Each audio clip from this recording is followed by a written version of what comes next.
Listening এর যদি আমার কাছে কেউ বলে ভাই আমাকে লিসনিং এর একটা মাত্র টিপস দেন যেটা আমি ফলো করে আমি লিসনিং ইমপ্রুভ করতে পারবো, সেই টিপসটা হলো read the audio script. Audio script পড়ে যে আপনি কিরকম ইমপ্রুভ করতে পারবেন সেটা আপনি না পড়ে বুঝতে পারবেন না। আমার লাইফে সব থেকে বেশি ইম্প্যাক্ট যদি ফেলে থাকে কোনো একটি টিপ, সেটা হলো অডিও স্ক্রিপ্ট পড়া। আমি আমার অডিও স্ক্রিপ্ট পড়ার আগে আমার স্কোর হতো 20-এর নিচে। দেন আমি যেই সময় থেকে আমার অডিও স্ক্রিপ্ট পড়া শুরু করেছিলাম, অডিও স্ক্রিপ্ট পড়ে আমি টোটাল দুটি বইয়ের ফুল অডিও স্ক্রিপ্ট পড়ার পরে আমার স্কোর 30-এর উপরে চলে গিয়েছিল। সো আপনারা যদি অডিও স্ক্রিপ্ট ভালো করে পড়েন তাহলে কিন্তু আপনারা স্কোর ইজিলি বুস্ট আপ করে নিতে পারেন। সেই জন্য অডিও স্ক্রিপ্ট পড়াটা খুবই বেশি জরুরি।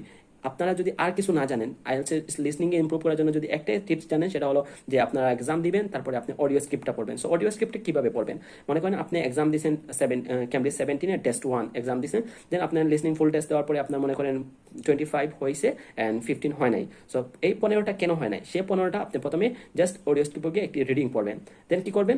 সম্পূর্ণ অডিও স্ক্রিপ্টটা আপনার অডিওটা আপনার মোবাইলে অন করবেন অ্যান্ড আপনি আপনার ক্যামব্রিজ থেকে সেই ওরা বলবে আর আপনি জাস্ট একটু রিডিং পড়ে নেবেন। জাস্ট রিডিং পড়ে নিলে কি হবে, আপনারা ওদের প্রোনাউন্সিয়েশনের দিকে ফোকাস রাখবেন, ওরা কিভাবে বলে। যদি আপনি একটা বই বা দুইটা বই এরকম করতে পারেন তাহলে আপনি কি হবে, তারপর লিসনিং আর শুনতে কোনো প্রবলেম হবে না এবং আপনার আনসারটা ধরতে খুবই সহজ হবে। সেই জন্য আমার লাইফ চেঞ্জিং একটা টিপস যদি হয়ে থাকে সেটা হলো অডিও স্ক্রিপ্ট পড়া। আপনারা ভালো করে অডিও স্ক্রিপ্ট পড়বেন। প্রত্যেকটা এক্সাম দেওয়ার পর আপনারা অডিও স্ক্রিপ্ট পড়ার চেষ্টা করবেন।